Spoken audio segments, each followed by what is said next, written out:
নমস্কাৰ, মোৰ last minute ব্লগটোত আপোনালোকক দেখাইছিলোঁ আমাৰ ইয়াত কেনেকৈ ভাগৱত ভ্ৰমণ হৈছিল। তাকে আজি ভাগৱত পাঠৰ শেষৰটো দিন ৰাস্তাত প্ৰচেশ্যন চাই আহি থাকোঁতে অকণমান দেৰিয়ে হ'ল। ভাগৱত পাঠ সামৰণি কৰিলে, তাকে এতিয়া আমি সেৱা কৰোঁ।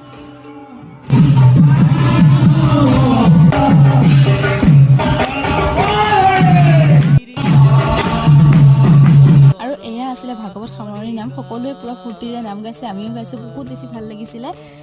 আৰু তাৰপিছত এতিয়া আমি আহিলোঁ সিদ্ধ প্ৰসাদ ভাগ গ্ৰহণ কৰিবলৈ, মানে দেখিছে নহয় ভাত অন্নমুঠি গ্ৰহণ কৰিলোঁ। তাৰপিছত আকৌ নামঘৰলৈ যাম। ভণ্টিজনী আহিছিলে, তাই কৈছে মোৰ বোলে শ্বৰ্ট ফিল্ম চাই, তাই খুব হাঁহে আৰু মোৰ ব্লগবোৰ চাই।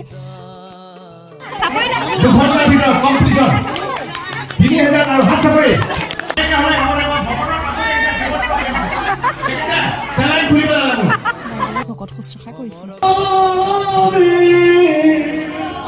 আমি দুখ মনেৰে ভকতসকলক বিদায় দিলোঁ। তাৰপাছতে এয়া নীতি নিয়মেৰে ধৰ্মধ্বজাভাগ তললৈ